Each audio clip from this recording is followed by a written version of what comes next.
21वी दुर्वांची आजी. आमच्या घरी आमची एक दूरची आजी राहत असे. तिचे नाव द्वारका काकू. आमचे वडील वेगळे झाले तेव्हा ती वडिलांकडे राहावयास आली. तिचे शेतभात होते. त्याची व्यवस्था वडील बघत. वडिलांवर तिचा लोभ होता म्हणून ती वडिलांकडे राहत असे. या आजीचे नाव आम्ही दुर्वांची आजी असे पाडले होते. चातुर्मास्यात बायका देवाला दुर्वांची लाखोली वाहतात. कुणी पारिजातकाची लाख फुले वाहतात, कोणी बटमोगऱ्याची लाखोली वाहतात असे चालते. जिला दुर्वांची लाखोली वाहण्याची इच्छा असते ती इतर बायकांना दुर्वा तोडावयास बोलावते व त्यांच्या मदतीने लाखोली पुरी करते. आमची आजी या कामासाठी नेहमी तयार असे. तुका म्हणे व्हावे सत्य धर्मा सहाय्य. चांगल्या कामाला नेहमी मदत करावी. चांगल्या कामात कोणाला निरुत्साह करणे म्हणजे मोठे पाप आहे. घातलिया भय नरका जाणे. हे काम होणार नाही, तुला त्रास पडेल अशी भीती जो घालतो तो नरकास जातो. सत्कर्म सिद्धीस जावे म्हणून सर्वांनी झटावे. आमची आजी कोणाही बाईसाठी दुर्वा खुडायच्या असो तेथे हजर. आम्हाला जर कोणी विचारले आजी कोठे, तर आम्ही सांगावे गेली दुर्वांना. असे करता करता त्या आजीचे नावच मुळी दुर्वांची आजी असे पडले. आम्ही मोठे झाल्यावरही तिला दुर्वांची आजी असेच म्हणत असू. दुर्वांच्या आजीमध्ये अनेक गुण होते. उन्हाळ्यामध्ये जर पाणी आटले तर खोल विहिरीत उतरून ती तपेल्याने पाणी घागरीत भरी व आई वर ओढून घेई. रात्रीची ती शेतावर एकटी राखण करी. एकदा तिने चोर पकडले होते. तिला भीती ही वस्तूच माहीत नव्हती. तिला अंगारा मंतरता येत असे. मुले आजारी पडली, गुरे एकदम दूध देईनाशी झाली तर आजीकडे अंगारा यायचा. अंगारा जपत असता तिला जर सारख्या जांभया आल्या तर दृष्ट फार वाईट पडली असे ती म्हणे. गुरांच्या अंगाऱ्याबरोबर पेंडीचा तुकडा आणि तो मंतरलेला पेंडीचा तुकडा म्हशीस व गाईस खावयास द्यायचा. दुर्वांच्या आजीस दुखत असलेल्या भागास तेल चांगले लावता येत असे. कोणाचे पाय वळत असले, पोट दुखत असले, पाठीत कळा येत असल्या तर दुर्वांच्या आजीस तेल लावावयास बोलावणे यावयाचे. तिने चोळले की गुण यायचा. तिच्या हातात जणू धन्वंतरी होता. माझे डोळे बिघडले होते तेव्हा माझ्या तळपायास रोज गाईचे दूध ती चोळीत असे व भराभर ते जिरवीत असे. दुर्वांच्या आजीजवळ सर्व प्रकारचे बी बियाणे असायचे. तिच्याजवळ एक मोठे नळकांडे होते. त्यात भेंडी, पडवळ, सहस्त्रफळी, दोडका, चिबूड, काकडी, कारेती इत्यादी सर्व प्रकारचे बी असायचे. सोंगट्यांनी किंवा कवड्यांनी खेळण्यात ती पटाईत होती. कवड्यांच्या खेळासाठी खडूने नाट सुद्धा ती जमिनीवर किती आखल्यासारखी काढी. रेषा सरळ असायच्या. मंगळागौर वगैरे असली म्हणजे दुर्वांची आजी तेथे असायची. मुलामुलींना नाना प्रकारचे खेळ खेळावयास ती लावायची. आगीन पासोड्याचा खेळ तिच्या आवडीचा. या खेळात मुले पांघरुणात लपवावयाची असतात व दुसऱ्या बाजूकडच्या माणसाने येऊन कोण कोण लपवलेले त्यांची नावे सांगायची. आजी आम्हाला लपवायची. लपणारा मुलगा किंवा मुलगी अंगाने मोठी असल्यास ती सांगायची, जरा लहान हो, अंग चोरून घे. लपणारा लहान असला तर त्याला ती सांगे, जरा मोठा हो. हेतू हा की ओळखायला कठीण जावे. हा खेळ मोठा गमतीचा. दुर्वांच्या आजीला देवादिकांची तशीच देवावरती कितीतरी गाणी येत असत. दशावतार, चिंधी, उषाहरण, पारिजातक कितीतरी गाणी तिला येत. दुर्वांच्या आजीचे घरातील रोजचे काम म्हणजे भाजी चिरण्याचे असे.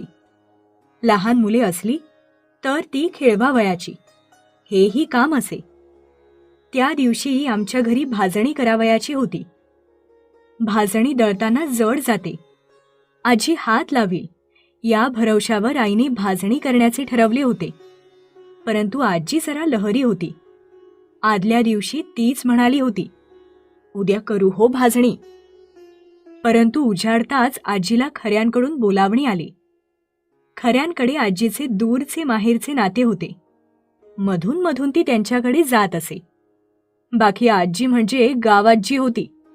सर्वांकडे तिचा घरोबा व सारी जणे तिला बोलावीत असत. खऱ्यांच्या घरी काही पापड घालण्याचे काम होते, म्हणून आजीला तिकडे जेवायला वगैरे व पापड घालण्यास बोलावण्यासाठी तो मनुष्य आला होता. आजीने त्या माणसाला येते तू जा असे सांगून पाठवले. आईला राग आला. आता भाजणी कशी होणार? जाते कसे ती एकटी ओढणार? आई आजीला म्हणाली, तुम्ही जाणार, येथे भाजणी कशी होईल? मी काय पत्कर घेतलाय की काय तुझ्या कामाचा? वा ग वा, म्हणे भाजणी कशी होईल? माझ्यानी नाही ओढवत जाते, समजलीस? आजी मोठ्याने बोलू लागली. आईलाही चेव आला. संतापली ती. म्हणे ओढवत नाही. तुम्हाला लोकांकडे काम करायला शक्ती आहे, घरी तेवढे हात मोडतात. साऱ्या गावाने चांगले म्हणायला हवे ना, परंतु येथे हात लावतील तर शपथ. येथे काम कराल तर बाटाल जशा. येथे जरा हात लावायला हात दुखतात. येथे घरी आयाई ग बया ग, परंतु लोकांकडे उभे राहून पोहे कांडाल व कमरेवर हांडे घेऊन पाणी भराल. ढोंग हे सारे तुमचे ढोंग. हो, करणार लोकांकडे काम. तू कोण मला बोलणार? मी का तुझ्या घरचे खाते? माझे शेते. तू मला यशवदे असे बोलत जाऊ नकोस. ते माझ्या कामा येणार नाही. म्हणे लोकांकडे काम करतात. तुम्हाला असतील लोक, मला नाही कुणी लोक. जशी तुम्ही तशीच खऱ्यांकडचीही. ढोंगी, कोणाला का म्हणतेस ढोंगी? असले नव्हते बाई कधीच कोणाचे ऐकून घेतले बोलणे. फारच शेफारलीस तू. आजी भांडू लागली. मग काल कशाला सांगितले उद्या करू भाजणी म्हणून? मी तयारी केली, जाते धुवून ठेवले, परंतु आयत्या वेळी तुमचा पाय आपला तिसरीकडेच. दुसऱ्याला तोंडघशी पाडता येते तुम्हाला. आम्ही मेले मर मर करावे तर तुम्ही जरा हातही लावू नये का? आई म्हणाली, मी का हात लावत नाही?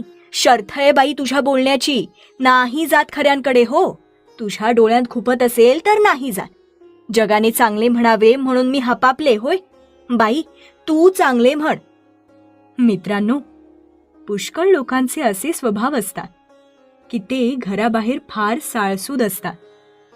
दुसऱ्याकडे ते चार धंदे करतील, परंतु घरी इकडची गाडी तिकडे करावयाचे नाही. लोकांच्या स्तुतीला, बाहेरच्या जगाच्या स्तुतीला मनुष्य लालचावलेला असतो.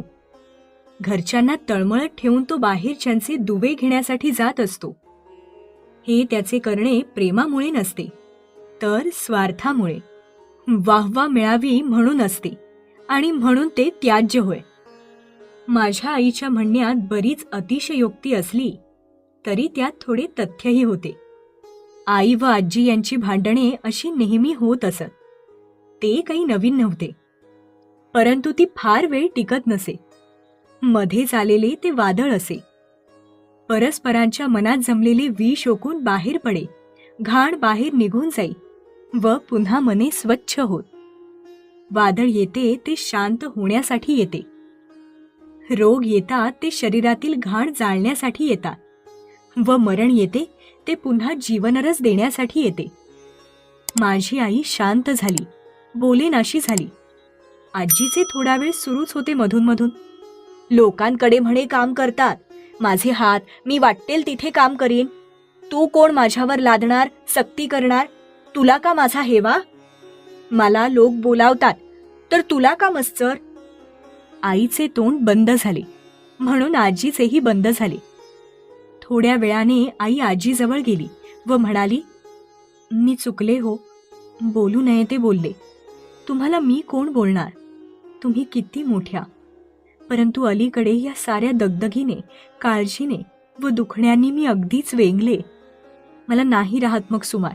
भान जणू मी विसरते. मी मग कोणाला बोलते याची शुद्धही मला राहत नाही. मेले असले जगून तरी काय करायचे? चुकले हो. जगून काय करायचे? असले अभद्र काय ग बोलतेस? तुझी पोरे बाळे अजून लहान. तू नाही जगलीस तर त्यांचे कोण करील? पुष्कळ जग. मुलाबाळांची लग्ने होऊ देत, सुना घरात येऊ देत. वेडे विद्रे नको बाई मनात आणूस.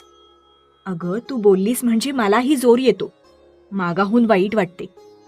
आजी म्हणाली, तुम्ही जा खऱ्यांकडे. येते म्हणून कळवले तुम्ही तर जा. भाजणी उद्या होईल.